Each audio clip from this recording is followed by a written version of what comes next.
Hello again, I'm Bob Colt. We're continuing our conversations in Charlotte Public Schools, and Jen St. Amour is with me. We're here to talk about the Great Start Readiness Program. And have people always known it by that name? No, they haven't. It used to be called Michigan Readiness Program, and it used to be out at Parkview Elementary, and then it moved to Weymouth Child Development Center a few years back. So, Jen, what do you do? I am the teacher there. I have been there for 3 years. I've been in the district for 5, so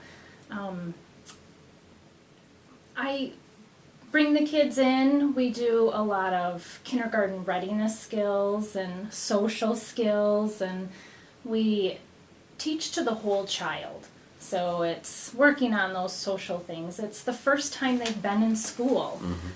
So teaching them, how to do school as well, and just to come in and how to work things out with each other, and how do we take turns, how do we wait.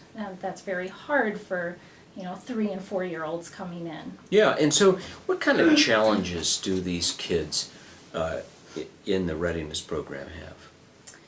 It varies. Just like any child anywhere, they're going to have some challenges and they have some successes, and what we do is we look at the child as individuals and move them forward, whether it's challenges in academic skills or whether it's challenges in behavior, and we take a look and see what each individual needs are, and then work on that. Maybe kids have some economic challenges at home, and they're not necessarily from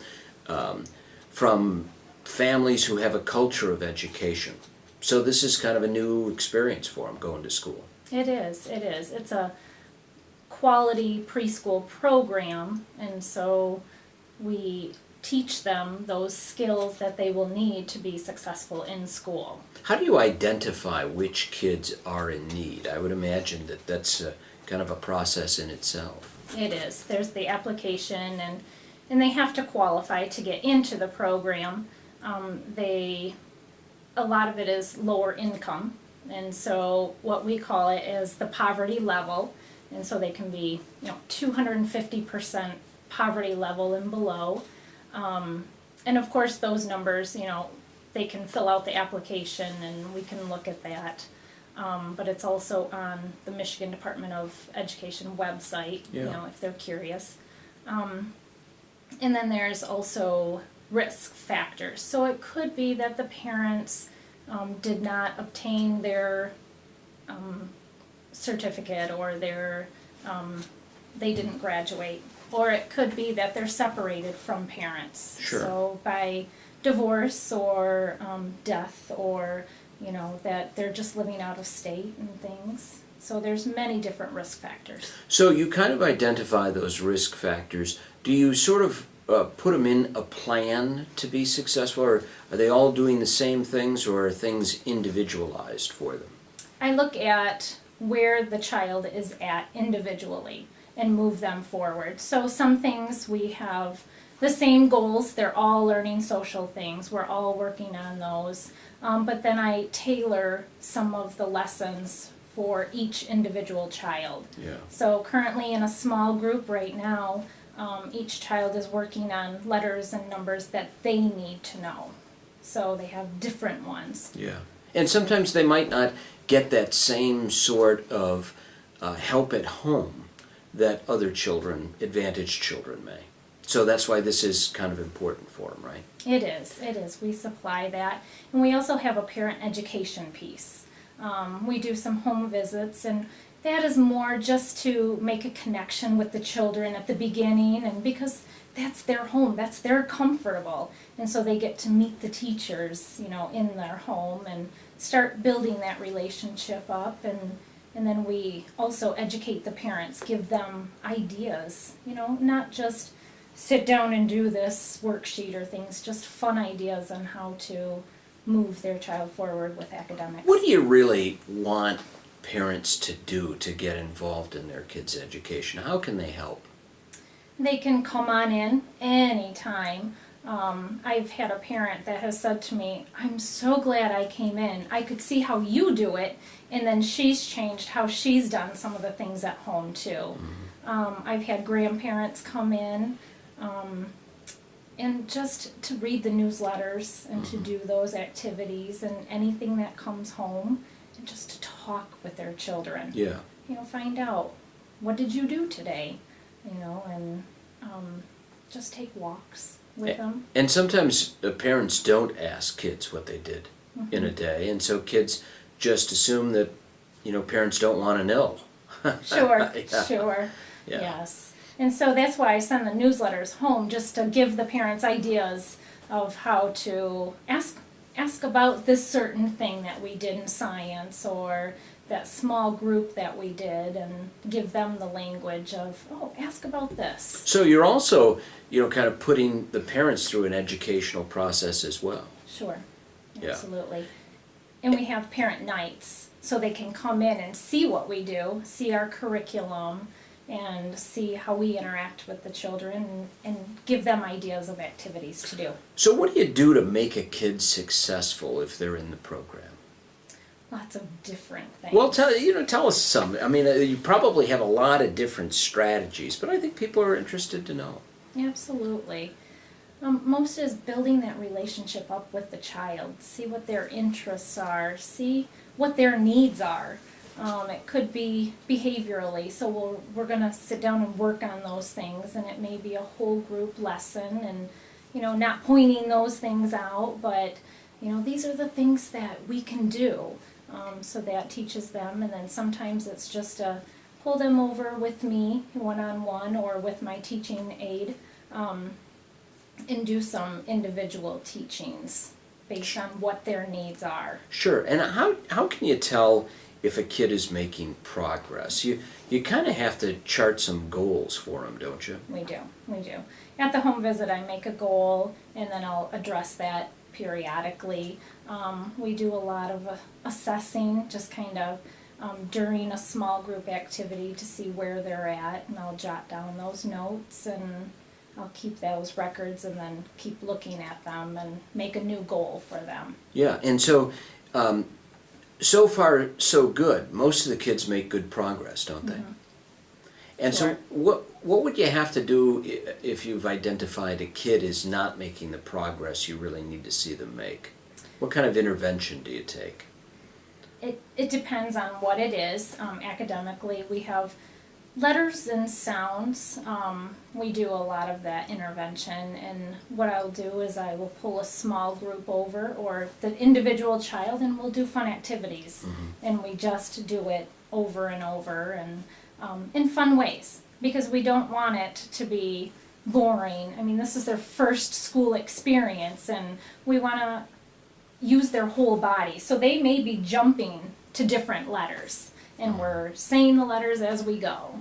So, and it could be language. So we're having conversations with these children constantly, just to build up their language skills, and we're modeling.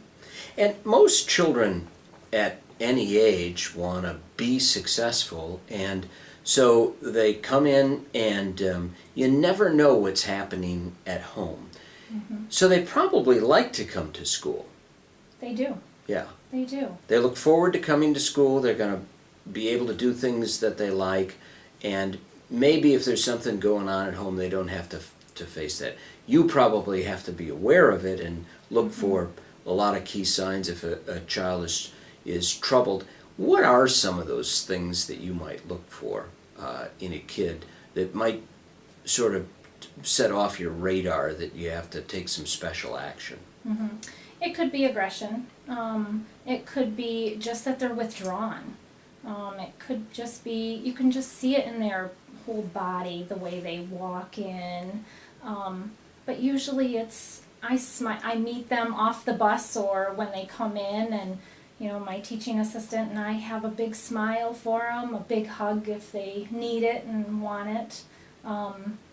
And then we move on with the day. If they need that extra little time to kind of move off to the side and work alone for a little bit, we allow that. If they need extra hugs, we give that. It just depends on each child. Each child is unique, and what they need is, we look for that. So how do you judge whether you're successful in what you're doing? If they're learning. Yeah. And if they're happy, if they're, I can see that in the fall when they come in, they're babies. This is their first school experience, and it's like herding them to an area. And by this time of the year, they're ready for kindergarten. They're coming to the carpet. They know our schedule. I have a consistent schedule. It's the same every day. They know ahead of time if there's a change. They get used to that, and they just, you can see it in them. The light bulb goes off, and you can see the success in their eyes and their face. And you probably have to think about and don't underestimate nutrition for these kids too, because sometimes they don't eat properly. Sure.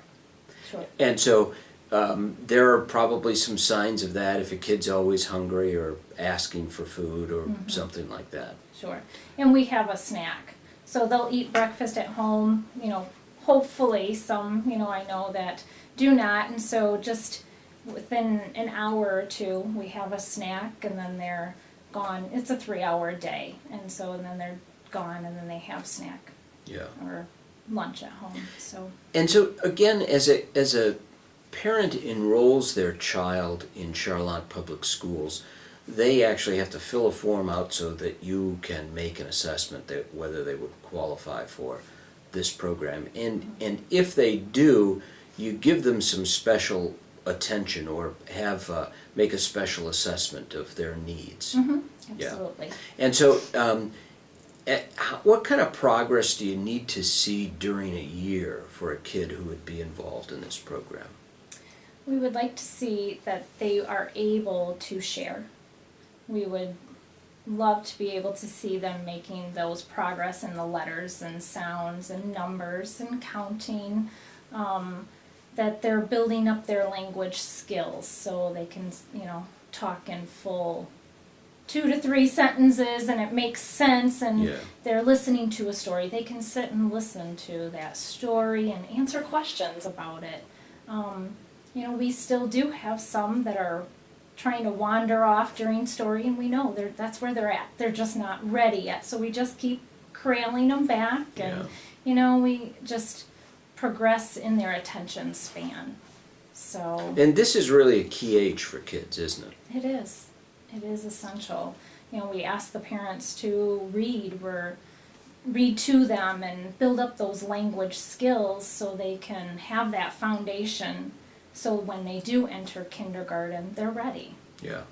Well, Jen, tell us again, GSRP is? Great Start Readiness Program. Great Start Readiness Program. And Jen, we appreciate the knowledge that you've shared with people. If you were to tell parents at home who might see this, is there any one key thing that they need to know as they would enroll their kids in Charlotte Public Schools? Oh, please come and enroll. And it is for, there's some factors and things they have to qualify, but please fill out the application, and it's online. It's at EatonGreatStart.org, or they can also go to Charlotte Public Schools website, and there will be a link at the Weymouth Child Development Center. Well, Jen, thank you. That's a great start. And we'll end. We appreciate the time and conversation. I'm Bob Colt, and we'll continue conversations in Charlotte Public Schools.